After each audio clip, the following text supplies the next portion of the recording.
Um, that's what I was going to say. I was like, Jem, start the recording. All right, welcome. I'm glad everyone's here. This is, I believe, the fourth or fifth month we have done this series on building a better brand. And as many of you know, branding encompasses so much, right? It's messaging, it's marketing, and I think another really important part of it is visual identity. And a lot of times the visual identity piece is called graphic design. And what's really special about this series is that over the course of the last several months, we've highlighted some experts in branding, marketing, and communications. And what's wonderful is that we could have 10 different graphic designers on, and they're each going to have a different way of approaching it. And I'm really excited to feature Connie. I met Connie through the Global Chamber, and I really appreciate her approach. Her work is beautiful, and that's why I wanted to feature her and provide an opportunity for her to educate you on her approach to graphic design, branding, and how it impacts communications and brands. And so, Connie, before I turn it over to you, I'm going to brag on you a little bit. I'm going to read Connie's bio so that everybody knows where she's coming from. And then what we'll do is I'll turn it over to Connie. Connie will have some time to present on her topic. I always have questions, so I'll ask Connie a couple of questions and then we'll open it up to the crowd and see what questions you have for Connie. So be thinking about that as she's presenting. So let me introduce Connie and then I will turn the mic over to her.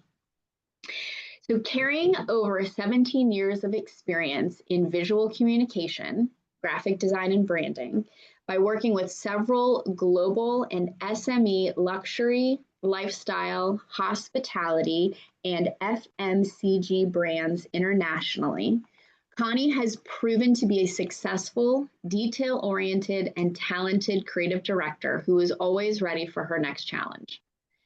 She founded Freedom to Create, a small but mighty creative consultancy in March of 2021 based out of Dubai and the United States, resonating from her personal brand, which was created back in 2015. She has had the pleasure of partnering up with renowned international brands such as the Four Seasons, Waldorf Astoria, Hilton Corporate Global Office, Rolls-Royce, LPG, Nimpex Germany, KPMG, TriStar Oil and Gas, and many more. By creating compelling creative collateral and brand identities from vision to execution from a 360-degree approach. Connie, I'm really happy you're here. I'm going to turn the mic over to you, my friend.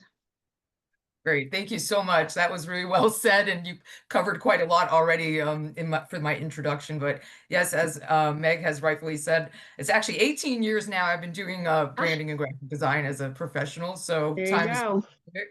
And I've also had my business just over 4 years, which is what we specialize primarily in is visual communication. So this is from both a digital and a print perspective. We can roll out a cohesive brand identity through various channels and different types of collateral. As Meg had also mentioned earlier, it's a very important system, and you need to be systematic in terms of your communication because everything should be cohesive and visually be recognizable. So this is actually what I wanted to do, was kind of share a little bit of some of the work that we've done, and then also, of course, hold on one second, let me just see if I can share this. And then, of course, explain to you guys like the process on how we work in terms of visual communication. So basically, the whole philosophy of Freedom to Create is you create your story and we tell it to the world. So this is basically through a visual context. So any brand that needs to be, or let's say rather, create an impactful awareness, Freedom to Create comes in and we build that identity through very strong storytelling and visual assets, which obviously, as many people know, branding is a very, is a very emotional topic. So basically, with that being said, the brand should resonate with the audience and connect with them. So as mentioned, we tell the story to the world, we inspire stories through infinite creativity, and we spread our wings to help tell your story by delivering the creative perfect message.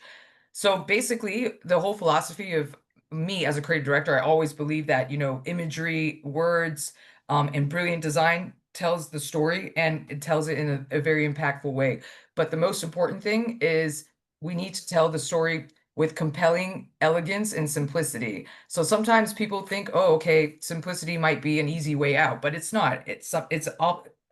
Quite the opposite. It's actually the ultimate sophistication, because powerful visuals with powerful imagery and text and typography can speak a lot to the audience if done well. So basically, when we put everything together, we create that elevation and reach through a host of different services, such as I mentioned, graphic design, brand strategy, storytelling, logo design, integrated campaigns, presentation materials, websites, menus, social media posts, you name it. We do a whole host of services, and we breathe life into world-class brands.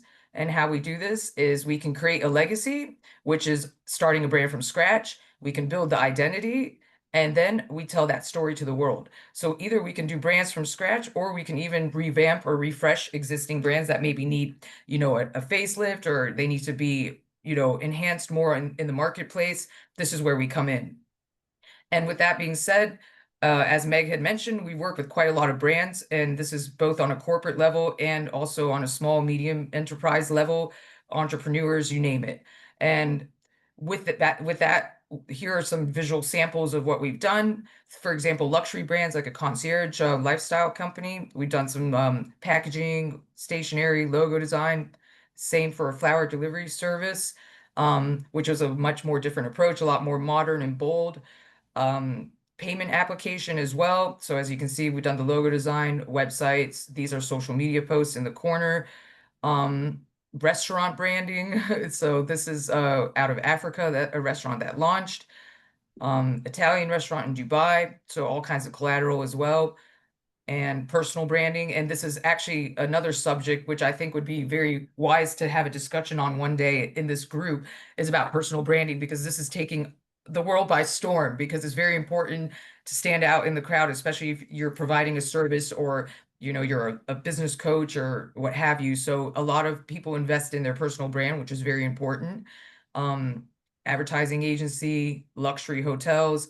So basically, with these visuals, as you can see, it's quite diverse in what we've done, different kinds of industries.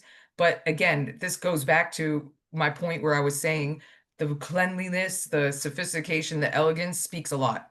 And this is kind of what Freedom to Create embraces, is very minimal, elegant, luxurious design.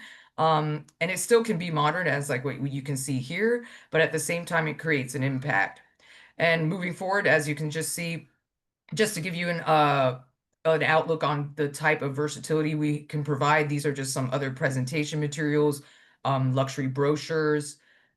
We did a rebrand. Actually, this is for a financial firm out of Geneva. We just finished this last summer.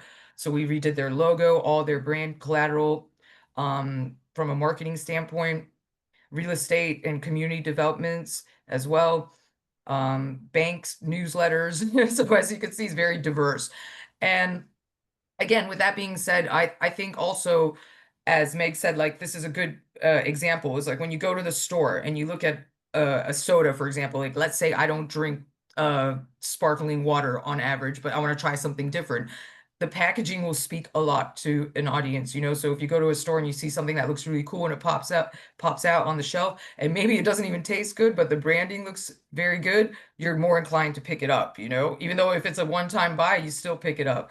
So these are things for like in-store kind of packaging as well that we can do, as to get consumers to pick up a product, and luxury products as well, such as a candle range with the packaging, chocolates, you name it, tissue. So it's very diverse. And then digital mediums as well. So social media campaigns that can roll across different channels, like social media pages, email, WhatsApp, you name it. So yeah, so basically, with that being said, obviously, as you guys can probably see from the presentation, graphic design is great because it's so versatile. We can use it in so many ways, shapes, and forms, and it really enhances, like, of course, the fact of trying to get a message across to the audience, and if it's done right, it can be very powerful. And with that being said, I think it's obviously very important that you have a cohesive system. So everything falls into place. Like you build your brand identity, your colors, your fonts, your look and feel, and you see it everywhere, so people will understand that at the same time they start to recognize a brand. They'll say, oh, I know that brand. Oh, I know who this is. Like bigger brands, of course, like Nike, McDonald's, and everything, they're very iconic. But it doesn't mean that smaller brands or smaller businesses can't achieve that. If you really invest in your branding and your visual communication, hand in hand, obviously, with marketing and content writing, etc. It's a all-in-one package that can prove to be very beneficial. So yeah, that's about it. I mean, in terms of, some visual assets, and I'm happy to put my email and website and LinkedIn in the chat. I'll drop that in there. And if any of you guys ever want to connect one-on-one and, or, have any questions or would like to have a consultation, I'm all for it. Definitely. Thank you very much. Awesome. Thank you, Connie. Okay, I've got questions for you if you're ready. Sure, go ahead. Okay. So I'm curious, how do you begin a branding project? Like when you're working with a client, like what are the first couple of questions that you ask a client? What is it that you want to know from a client? And this is kind of a flip side, because obviously we've got members on here who run organizations. So I'm curious, like how you can kind of set them up for that conversation with their graphic.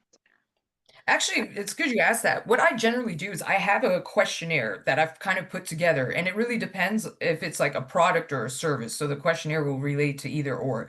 So what I do is I have like a consultation for about 45 minutes to an hour. I ask a certain set of questions, like what's your brand personality, any, metaphorical analogies that relate to your brand, or is there any adjectives that describe your brand in like 3, 4 words, So I sit down and with the client or potential client and take all that information in. And then based on the answers of the questionnaire, then I go into something which is called like the research and mood board stage. So I go and look at inspiration online. I create mood boards of kind of the style, overall look and feel of the logo design and brand that we're going to ultimately achieve, so then I present those mood boards, about 2 or 3 of them in most cases, and then from there we go into the design process once the mood board is selected. Okay. So how often do you meet a potential client or you have a consultation and they are completely new to branding and graphic design? They don't know where to start. And maybe how do you set them up if they're totally new to this conversation?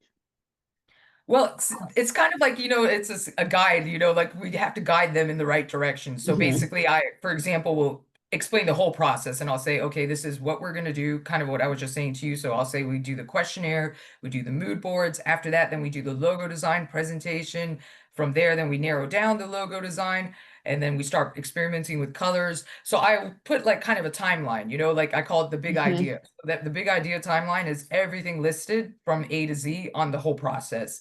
And generally speaking, if someone comes and approaches us for a brand, like let's say they're going to start a new brand altogether, I always recommend to work in phases, because there are some people who come along and they say, oh, I don't have my logo ready, but I still need to get my website up. I need to get my brochure out. And they're quite, inclined to move quick. And I say, no, guys, first you need to make sure that the logo is established, your guidelines are established, which the guidelines are in essence the colors that they're going to use, the fonts that they're going to use, the different variations of the logo, and the kind of imagery style, let's say. In terms of the kind of images that they should be using, are they black and white, are they color, etc. Once that manual is done and it's in place, then we can move on to, like, let's say phase 2. And phase 2 generally would be something along the lines of any type of marketing collateral that is needed, like a website or a brochure. Just depends on the requirements. And then of course we can recommend and say, hey guys, we really think you need to have ABC in order to push this forward. So yeah, you bring up a really important moment that happens, and we experience it with clients from a messaging perspective. So I run an agency that focuses on messaging, and we get clients that come to us with this need. They're anxious to get the brand out and to get the one pager out. They have an event coming up. We just need a one pager. Doesn't matter if the logo's on it. We'll do the logo later. Yeah. Why is it important to you? I have an answer to this as well, but I'm curious your answer. Why is it important that you would encourage a client to just kind of like time out, let's pause, and let's make sure the identity is buttoned up and polished before they release any of their branding into the world? Why is that important to you versus trying to rush and put something up with like a half-baked logo? Like, what's your answer to that question? See, well, in essence, like the branding, when we say branding, like let's say the logo, the brand mark itself is the Mm-hmm. foundation ultimately. So that's what's present on everything, basically, or almost everything.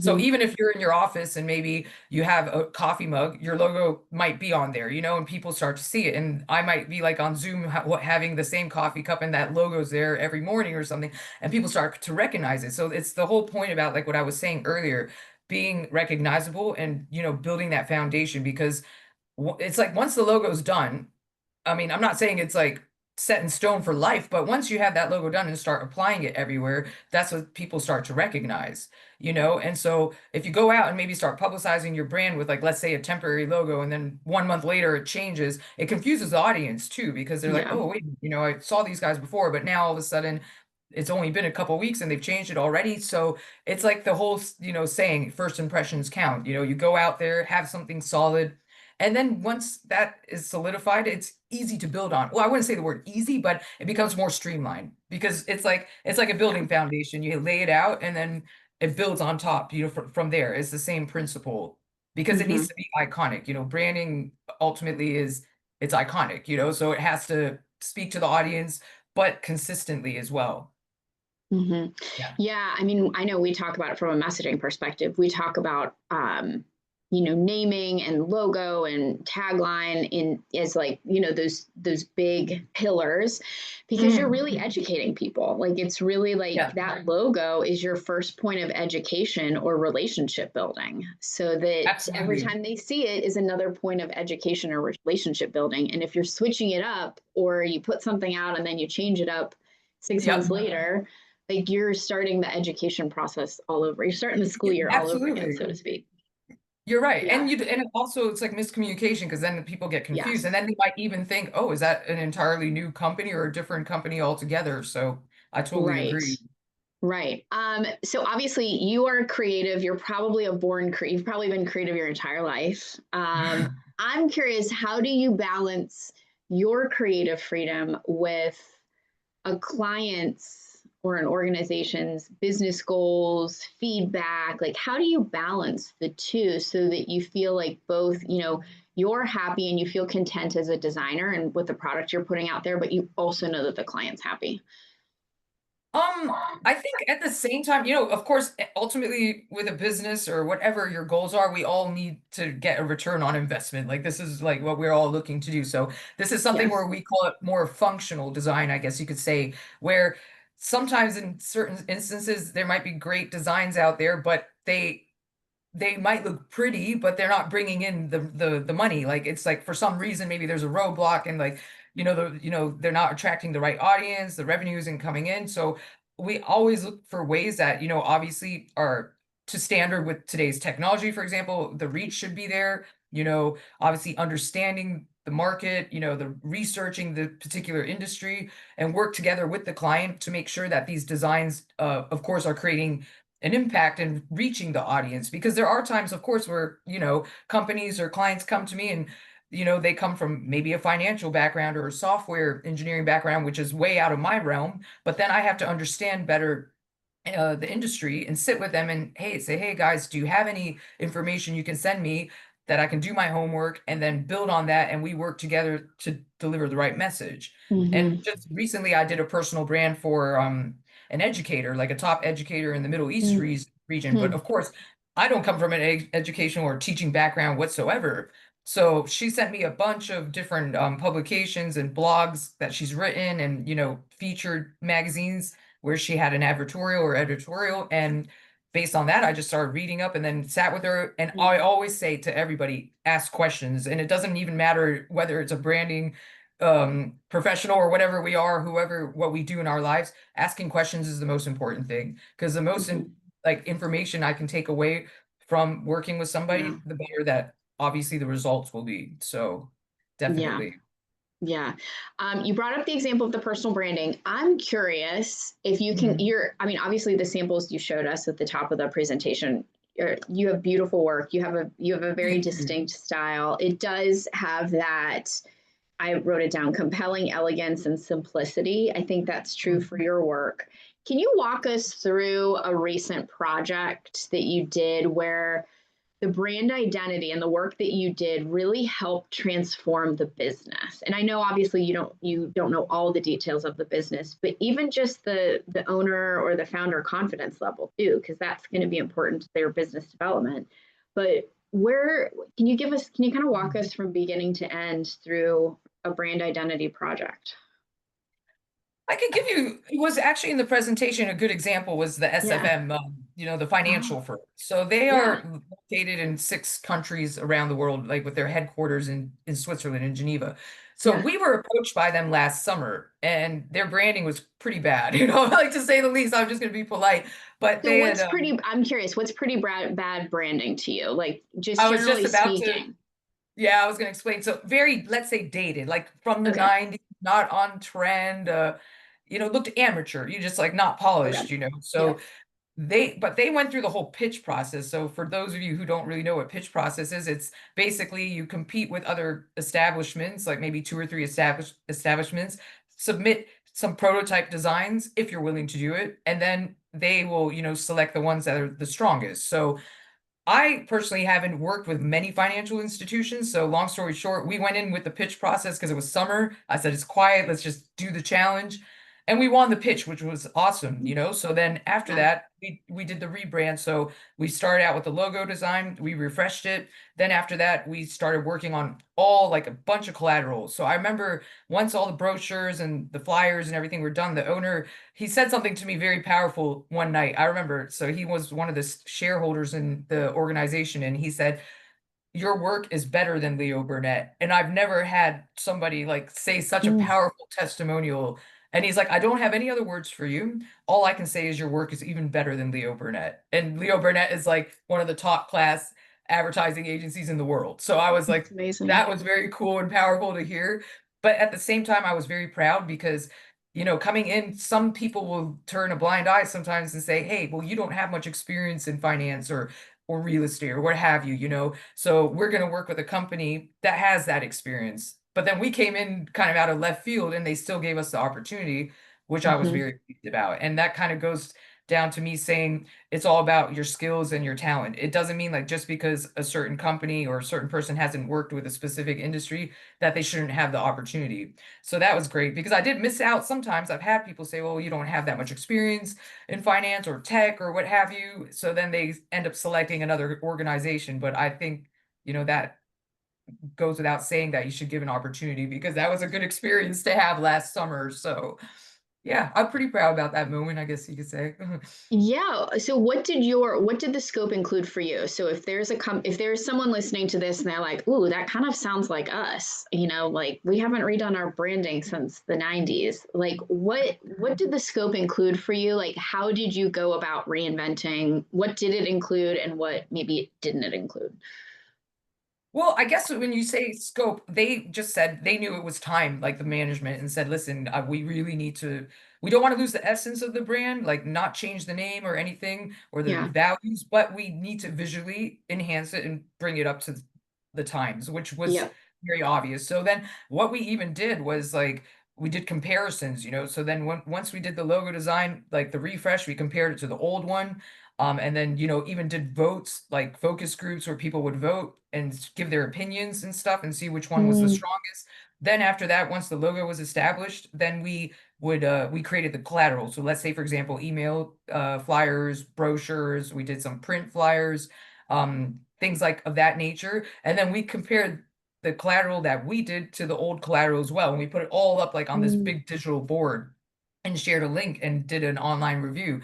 And then we just could see when you saw it side by side, like, wow, like this is day and night now. Everything's been enhanced, which was awesome.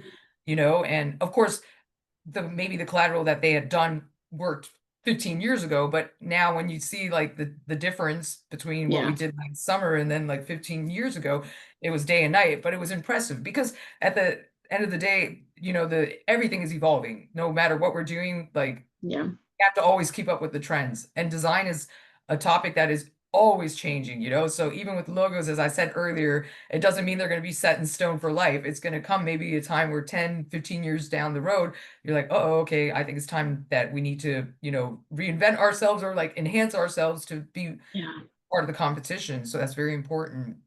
Yeah, that's a really good point because it's sometimes hard to tell like how often do we update our branding? How often do Mhm. we like make a note in our calendar like 5 years in the future to be like, all right, let's maybe think about refreshing. So I'm curious from your perspective, how do you make sure that a visual identity stays consistent and stays evergreen and classic, but also evolves at the same time so it doesn't get to a point where it feels dated? Like, are there kind of benchmarks in your head? Are there tiny tweaks people can make over time? How does that, what's your relationship between staying consistent Mhm. and making sure it evolves?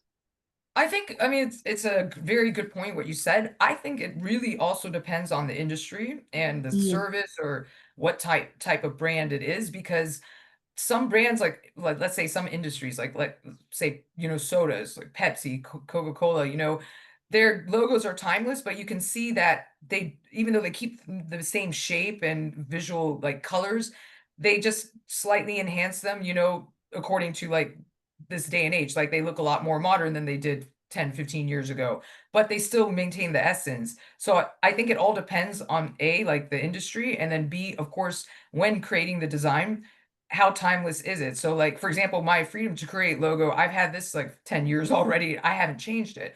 But I've mm, been happy to say that people have been quite impressed by it. They're like, wow, your logo's great, blah, blah. I'm like, oh, I can't believe it's already 10 years old. But the way it's been designed, it's quite minimal and clean. And the flat design, which they call it flat design, where it's more flat colors, is not, you don't have really the 3Ds and elements and the shadows and everything in there anymore. mhm, Everything's a bit more refined. That's been an ongoing trend for quite a long time. So I think mhm, with that being said, if flat design continues to be the trend, a lot of the logos that have been designed in the last 10 years probably withstand the test of time, you could say, and mm, hold their value or their presence. But then if there might be a trend that comes along 5, 10 years from now that completely is different and it is taking the world by storm. And then that's when people will start to think, oh, you know what? Maybe now I need to change it again. But then I think, like I said, going back to my first point, it really does depend on the industry as well. Some yeah. industries are very fast evolving, others are slow. So yeah, definitely. Yeah, good point. Okay, so I have three questions for you that are a little bit more fun. Okay. And then I'll open it up to the group and see what questions they have. And if we don't have questions, I'll ask a couple final questions and then turn it to you if you have any final comments. But three fun questions. First of all, question one, are there any design trends out there right now that you're like, I love this design trend. I'm just seeing it pop. I think it's really cool. Or on the flip side, are there any design trends that you're like, this is overhyped? We're making too big of a deal about this. Like, I'm over it. That's a good one. I think what I like, to be honest, what I feel is very powerful out there nowadays is like the bolder. I've seen a bit of the bolder colors. They're still flat. Mm, There's like it's like solid color when I say flat, like there's nothing really fancy with like the shading and ombre or anything, but the nice bold colors with like very clean modern fonts, so I like things like that, like that are very simple but it's powerful, so it might not be the exact luxury elegant design, but I'd say it's more modernized, like modern minimal design, where you use like very striking colors, like striking fonts, but keep it very simple. I like things of that nature. I've seen a lot of 2D advertisement that follows that trend as mm, well, like on TV you see when you watch commercials, sometimes they have like the 2D animations of the logos and things like that, which are, mhm. very cleverly done. So that's good. I think, gosh, I mean, in terms of what I wouldn't really, I don't know, Yeah, like what I what's been don't like like. overplayed, or you're like, I'm over it. I've That's what seen I'm it. thinking yet. Like, is Yeah. there anything overhyped? Gosh, I mean, I think Not in my eyes, not really necessarily. There's nothing really that stands out to me at the moment that I think is like overdone. I do think with, let's say, luxury brands, because I've worked a lot with Hmm. them, Yeah. they tend to a lot of them kind of follow each other's lead. They're like they have very, very similar styles. So sometimes when I want to be a bit unique and then like design, let's say, an advertising campaign or something for one of my luxury brands that I work with, it's like they kind of always want to go back to like their same style, their same trend, like Mm, very classical fonts, light beige sand colors, and like yeah. very elegant. And then when you go a little bit out of the box, they kind of take a couple steps back. So you have to be a bit careful. And again, it all boils down to the industry. Yeah. So I think with luxury brands that kind of all have this the herd mentality sometimes in their terms or ways of, visually communicating assets. But then again, they have very, very strong brand guidelines. So there are the corporate Mm, companies where they have certain brand guidelines, which is yeah. like the brand manual I was explaining earlier in my Yeah. presentation that you need to follow. So it's like you have to use those fonts, you have to use those colors. So then sometimes you might feel things get a bit overplayed or like a bit redundant. But then again, with Hmm. these kind of brands, they also refresh their guidelines. So like even I've worked with Four Seasons a very long time, and they had recently in 2023 had redone their entire brand guidelines. Before we only used like black, white, and gray in most of the designs, and then they introduced a pretty radical color palette, which was pretty cool. So Mm, that's when, then I guess you can get out of that bubble and then start being a bit more creative. So it's nice to see that a brand like Four Seasons, for example, is pushing the envelope. So yeah. It's yeah. proof that everyone can push the envelope a little bit Yeah. sometimes. Yeah, why not? Why not? People don't like to take risks though, unfortunately. Not everyone, but there's a lot who don't like to take risks, so Yeah, that's fair. All right, second question. Are there any non-design sources? Maybe it's like books or music or travel, culture. I mean, obviously, like this is the crowd to talk about, international inspiration here. But are there any non-design sources that influence your creative work? I'd say travel definitely for Mm, sure because yeah, when I living out in the Middle East in Dubai, it's been great because I'm able to go east and west very easily. So when I yeah, travel and I look at everything, I always say through my creative lens because I look at the landscapes of the country, I look at their outdoor advertising, all their advertising, especially of course like billboards and all that, and then their yeah, in-store graphics, and then the food, the colors, everything like that. So I definitely take that all in. And what I really yeah. like is to see how different parts of the world visually communicate like their brands. Mm, Like in Asia, it's really funny. You see a lot of little cartoons and Hello Kitty inspired design. Everything yeah, looks really goofy with these little cartoons. And then you go to Europe and everything's really minimal and clean, and then the States is kind of a mix of everything. So it's nice to like see all that in real life and then get inspired by it. So mm-hmm, I think being out also, I mean, sorry, having the opportunity to work internationally has yeah, really shaped my creativity because I've worked with a lot of companies from different parts of the world, so they all have like a different vision. So it kind of opens your perspective. You don't just put yourself down like one tunnel, so which is good. yeah, yeah. Yeah, I would imagine just bouncing between cultures, even Dubai and the US, like dramatic shift in visual Yeah, communication. I hadn't really thought about that. And I would imagine too, as a creative in that seat, you have to be aware of all the cultural components of where the branding will very live true. across the world too. Very That has true. to be an element of your process. Third question, I'm curious, like, is there a brand out there that, and maybe not a brand you've worked on, but maybe a brand out there anywhere in the world that you're like, I love what they do. Everything, every ad they come out with just looks great. You just fangirl over this particular company's branding or visual identity. Is there one like standout brand for you? I'd say Van Cleef and Arpels. I love their branding because they use illustration Ah, but it's really nicely done. Like this, the way they tell their story and with the colors and the style of the illustration, it's beautiful because it's like animated, but it's not over the top. It's not tacky looking. And yeah. they did a lot of like seasonal campaigns as well. So for example, like you have your Christmas theme, or in the Islamic world you have Yeah. Ramadan or Eid or something. So they'll Yeah. create actual like 2D animations related to the theme with their advertising, and they don't really use any words. It's just the design and the Mm. logo, and it's Mm. it's very nicely done. Okay. Yeah. Maybe you can pop the website. Do they have it on their website? I'd love to see, like, share a Oh, look, link is to this it. yeah, Mm. I'll put it in the chat, but it's like I know from where I've seen it, it's been like in the mall, like on the screens and the outdoor advertising, but I'll put it in there for sure. Perfect. Yeah. So what I'm going to do is I'm going to open it up to our friends who are listening in. I know there was a question in here a couple of minutes ago from Guy Raymond, and I'm Hmm. looking at the chat here. Guy says, I was thinking of a similar question. How does an Hmm. established brand know if they need an upgrade? Do you get external customer input, as it's fairly subjective? That's kind of a two-part question, Connie. Um, and Okay. let me know if you want me to read it out to you again. I know I was reading it myself from Okay. here. I think to answer that, I think what happens sometimes, and it's again, it goes ultimately to running your business and seeing your return and your how many customers you have, et cetera.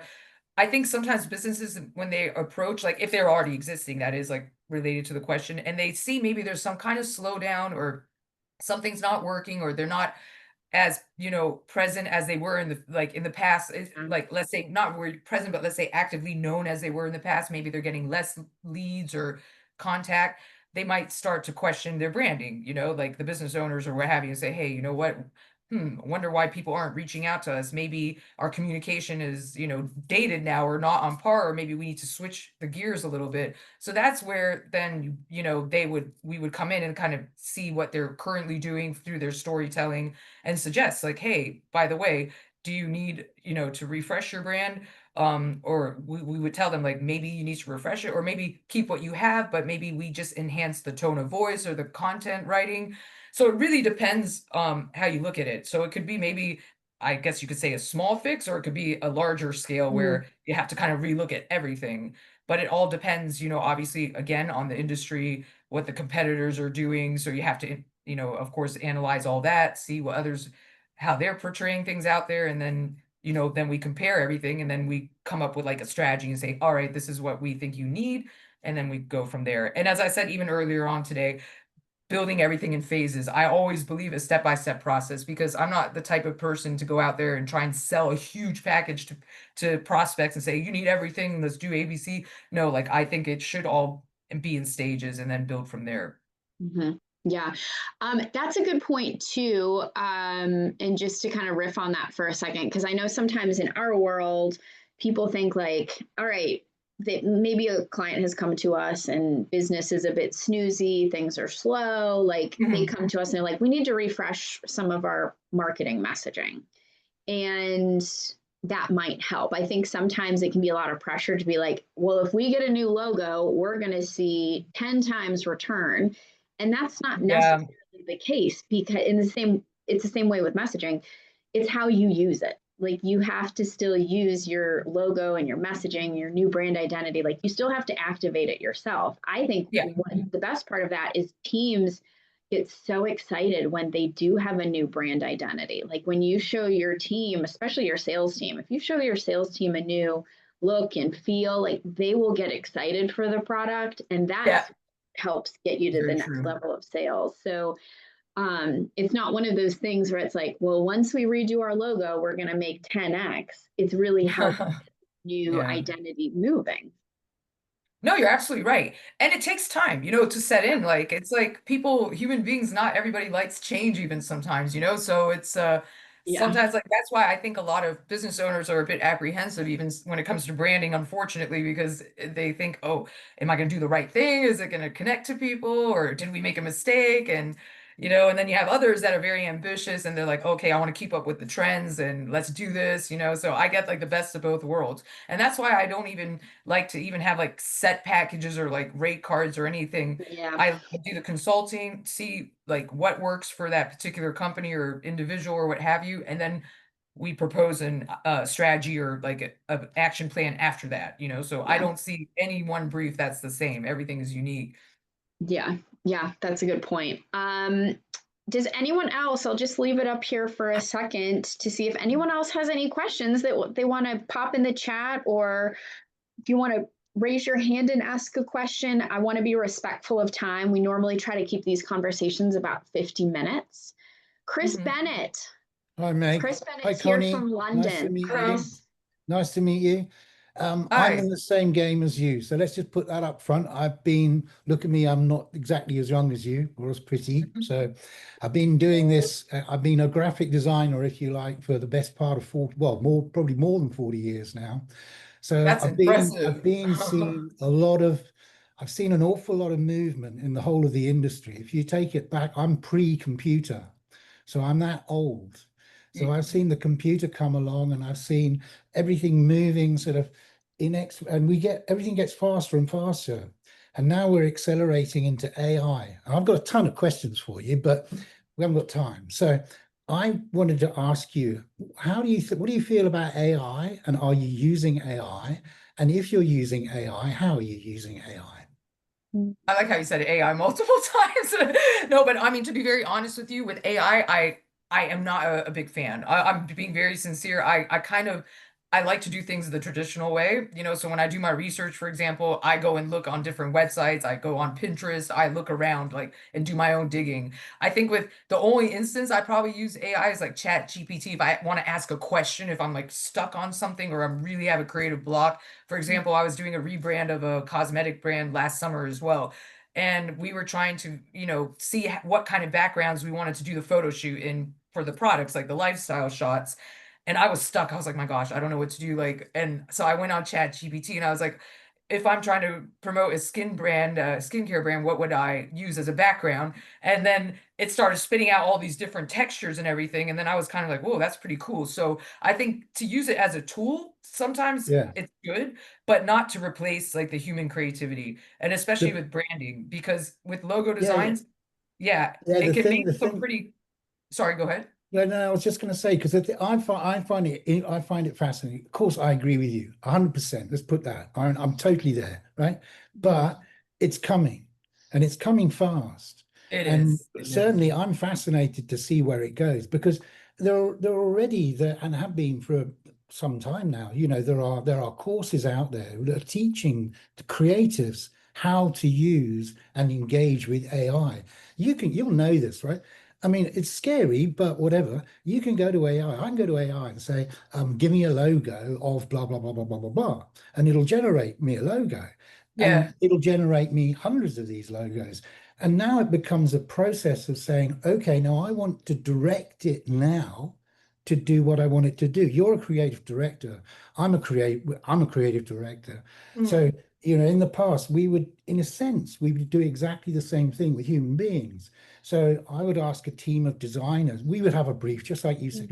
You know, take your packaging one for an example. Typically, back in the day, that's what I used to do when I first cut my teeth in this industry. I was a branded packaging designer. That's what I did. I did a lot of booze and cigarettes, actually, and crisps, right? Yeah. And what we would ordinarily do, you know, you talked about kind of like clients don't, you know, they all want to look the same, that sort of thing. We would go out and we would go and buy, you know, we would go and buy all the competition, and we put it on Mhm. shelves, you know, around the studio. You'd have done all of this, you know, and you'd Yep. say, look, here we want to fit in this place, but we want to be different. You know, come up with ideas.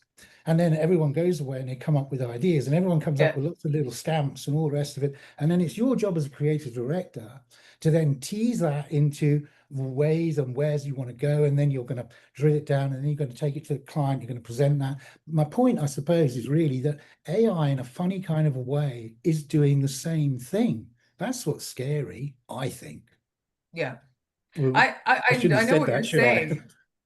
No, but that actually goes down to what I was going to say about the logo designs, because funny enough, there are people out there, which is a good thing, that they they kind of get the gist when a logo is generated by AI. Because I remember I was working on some designs for an entrepreneur a couple months ago, and she was like, "No, I know that you've designed these. Like these are like authentic. They're like they have a thought process." Because she's like, "I tried, doing a logo." Using AI like to spit out some logos for her basically, and she's like, they just looked so computer generated. There was no emotions in them, Yeah. no connection, which that boils down to what I Mm. was saying earlier. It's all about emotional branding. So AI can be great to help maybe in the research or be an accessory or what have you, but I don't ever think it can replace human creativity, because even I put a post on LinkedIn and it caused a lot of stir, but in a good way though. But this was like a few months ago, about using AI generated images in your advertising campaigns. So I'm not saying like the ones with maybe food or products, I'm talking about with people. And the Yeah. people look so polished, like there's no flaws, and they're very plastic looking. So that took away all the emotion from the character in the image. So then I had said on, LinkedIn, I said, there's no authenticity in this image. The person looks plastic. The pizza looks plastic. I was like, there's no emotion. Mm. So I think with AI, sometimes people are using it as an easy way out, but then you're cutting out so many important things that in the, let's say, quality and, you know, the values of branding, you really are. And it's affected our industry. It's tough because you do have, especially smaller business owners, well, I'll save a few $1,000s or $100 and I'll just use, AI to build my brand identity, but then they don't know what direction they're going to be going in. Mm. No, I mean, as I said before, I mean, I completely agree with you. I'm on Mhm. your side of the fence. I'm not advocating the Oh use no, of I know. AI at Yeah. all, right? I mean, I hate it, sort of thing. But I do find it fascinating that, you just said it yourself there that, you say you're a startup or a very small, you can do so much of this stuff now yourself, and you can do it, and you can do it, except it can be quite acceptable, it gives you a presence and all the rest of it. Yeah. I mean, I find, and I'm sure you got the same thing, is that it's sort of typically you get startup organizations, if they're doing branding for them, they'll do their, they say that they typically, after about 5-6 years, something like that, 4, 5, 6 years, if they've established themselves, that's the point at which they sort of say, actually, it's like, what are we all really about? Because that's where you Mhm. need to do. This is what you do, and obviously you do it skillfully anyway, and you probably do a lot of it by intuition. It's like that's where you're putting soul into the brand. Yeah. So Absolutely. that's where. Well said. But it's kind of, I'm waffling around the sort of thing of sort of.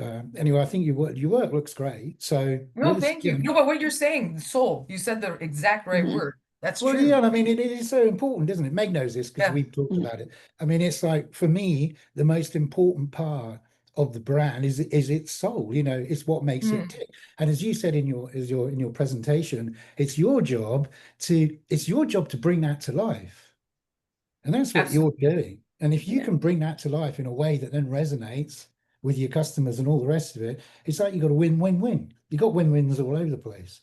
Makes sense. Yeah. I'm passionate about and branding and all this sort of stuff. And but yeah, no, fascinating listening to you talk, because No, thank you.